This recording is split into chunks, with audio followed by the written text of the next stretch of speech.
If you don't know this guy, Etienne Brûlé, to me, he's one of the coolest figures in Canadian history, in part because of his travels and just how it was back then, how different it was, but also because of how much mystery revolves around his whole life. He's considered the first of many things in Canadian history, the first real coureur des bois, the first ensauvagé, which is what the French church would call French men who would go live with indigenous people, and they would translate it into the men becoming savages. The first European to see the Great Lakes, the first Franco-Ontarian. He contributed to building Quebec. He lived among the Innu, the Algonquin, the Huron, and Europeans all together, and I think he's just a very cool figure to look at in Canadian history. If you're new to the channel, I'd appreciate it if you subscribe. I post the widest variety of content on Canadian history, Canadian culture, history as a whole. I post music too, and I want you to treat that like button like it's one of your least favorite politicians right now in Canada, because we know right now it's kind of hard to be in Canada.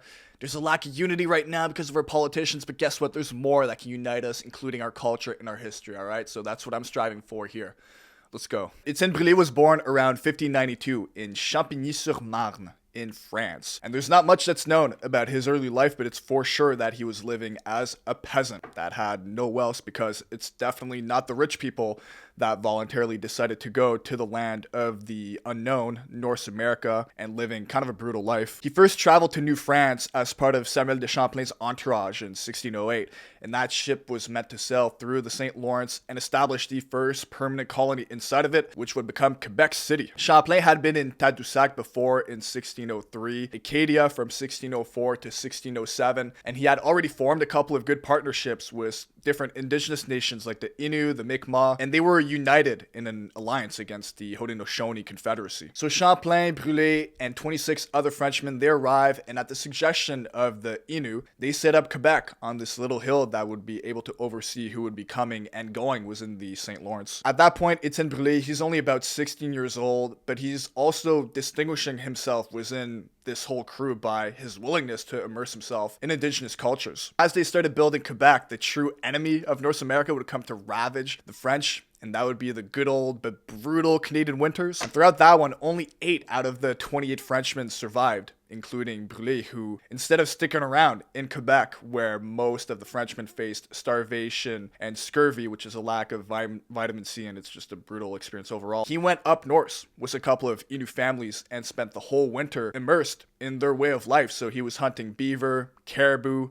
fishing. He was introduced to indigenous technologies like snowshoes. He learned the Innu language. So he got a first-hand experience as to how to really live in this type of environment, in comparison to the other guys who stick back in Quebec but starved or froze or just lived a brutal winter because they didn't know how to actually live off the land. So that winter passes, Brûlé comes back to Quebec, and he decides to keep on trekking west with Champlain. So they pass through the Ottawa River, they go by Nipissing Lake before finally arriving in what is Georgian Bay today, where they met the Huron-Wendat. They were an Iroquois-speaking nation from around what is Lake Ontario and Lake Huron today. They were divided in 4 distinct groups, and they were the sworn enemies of the Haudenosaunee Confederacy, and also part of the broader alliance that the French had made with all of these different indigenous nations. So Brûlé had met the Huron-Wendat. He would then spend the next winter again back in Quebec, whereas Champlain went back to France to get more funding. Champlain made his way back in the summer, and they would then go for a second trip into Wendat territory. Champlain himself, even though he was the leader of that group, the leader of the Frenchmen, and an explorer in his own right, he wasn't necessarily a coureur des bois because he wouldn't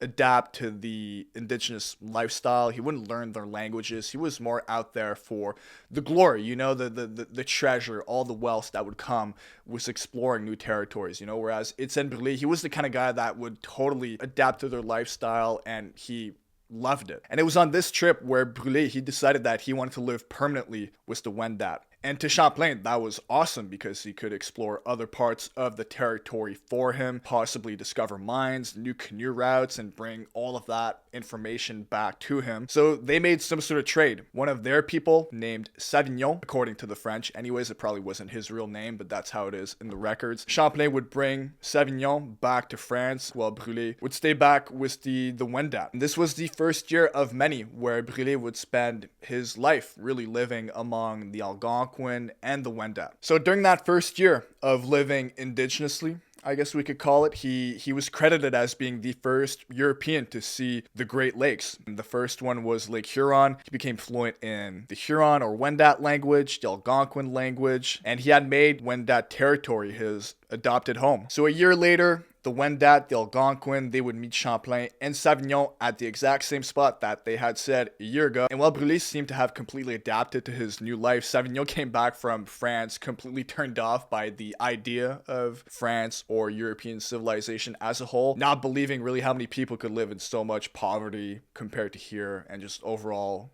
dirt, nastiness all around. And it's kind of true in a sense because most indigenous societies in North America were relatively egalitarian in the sense that everyone had food, water, shelter. They probably had more personal freedoms and didn't have this rigid societal hierarchy compared to the one back in Europe. Does it mean that it was always peaceful? Obviously not, but it was definitely more common, I'd say, of Europeans to adapt an indigenous life rather than the reverse. Indigenous people would go to Europe and be like, oh, I like this life. That barely happened. It was much more common for Europeans to arrive in North America and go live among indigenous people on the land. After this reunion, Brûlé headed back not to Europe, not to Quebec, but back to his new home, with the Wendat. And it wouldn't be until 4 years later that Champlain would hear from him again. So given the lack of concrete writings done by Brûlé himself because he couldn't read or write, we can only imagine the sort of life he was living during all these 4 years.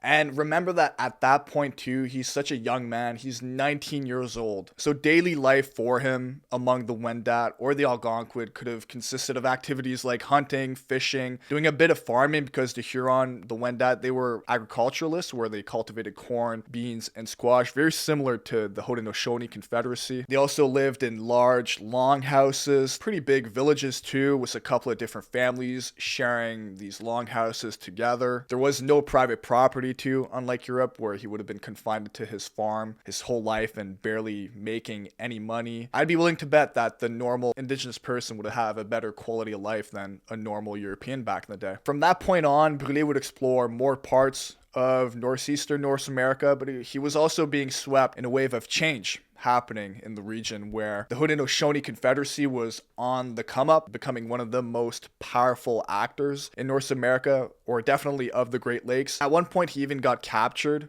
during a raid by the Seneca, and he survived being tortured. Among many things, he could have gotten his skin peeled or burned or his nails ripped out. It was also part of the Morning Wars where if you survived torture and showed like great stoicism, sometimes they would either adopt you or just let you go. And it seems Etienne Brûlé survived this and found his way back to Wendat territory. He's also credited as being the first European to see Lake Superior. At that point, he's discovered 4 of the 5 Great Lakes. He's explored more of this new land than any other European, and, you know, this is his home now. However, by 1623, Samuel de Champlain, he's still around too, and he's bringing more people, including merchants who want to get their hand in the fur trade. He's also bringing more missionaries to attempt to convert indigenous people. So back to what I was saying earlier about Champlain not being the kind of guy that would really adapt to their lifestyle. He still had that sense of superiority about France, about Catholicism. Brûlé, on his side, he has that vast network of people. He was in Eastern North America. He spoke French, Innu, Algonquin, the Wendat language, probably a bit of English too, and he was perfectly placed to be this sort of intermediary. But also Brûlé had, at that point in his life, no allegiance whatsoever to his native homeland back in France. It's also written that Brûlé was sort of forced to bring on missionaries back to Wendat and Algonquin territory. In these writings, the missionaries don't really portray him in a good way, where they described him as sort of a deviant, an ensauvagé, a man who has become a savage. They described him as a man who had no morals and a guy who also slept with way too many women, which is kind of an interesting detail. All of a sudden, he seems to be having to answer to all of these new people that in reality he has no allegiance to. Past that point, it's very difficult to know what happened to Etienne Brûlé. All we know is that by 1633, he had passed away. Now, how he passed away or was killed, there's a lot of controversy around that. There's not really a source that could guarantee 100% that, yes, this is how he died. So I'm going to lay out a couple of scenarios that I've gone through. But again, this could be all speculation. He didn't write about his own life himself. It's only through other people's accounts that we know about him. The most accepted theory about his death was that he was killed by the Wendat for either betraying them or becoming some sort of casualty of distrust between him and the different groups within the Huron-Wendat. There's also another theory where Etienne Brûlé would have been captured by the Kirk brothers, Englishmen who had captured Quebec very briefly. Apparently, he would have helped them out in a sort of revenge or betrayal of Samuel de Champlain. Because of that, the Huron would have afterwards killed him as revenge for that betrayal, since they were allied with Champlain and the French. There's even another theory. Etienne Brûlé went back to France and got married and then came back to North America with the Kirk brothers and conquered Quebec. But I find that very hard to believe, given the fact that he had lived in North America for 10, 15, 20 years, and then suddenly he goes back to France. Like, to me, that doesn't really make sense. So despite this sort of controversial end and controversial character, maybe even that Etienne Brûlé left in our history, he's also contributed significantly to the exploration and the mapping, probably the lore, you know, the Les Coureurs des Bois, you know, that's like a core thing about Canadian history. Les Coureurs des Bois, he was probably the first real one in our history. You know, we should just reflect on him more as an individual, because I think he's a story that's worth being talked about. If you enjoyed the video, guys, I'd appreciate a like and subscribe very much. Leave your thoughts in the comments. What do you know about Etienne Brûlé? What kind of other videos would you like to be seen? What kind of other figures should I cover?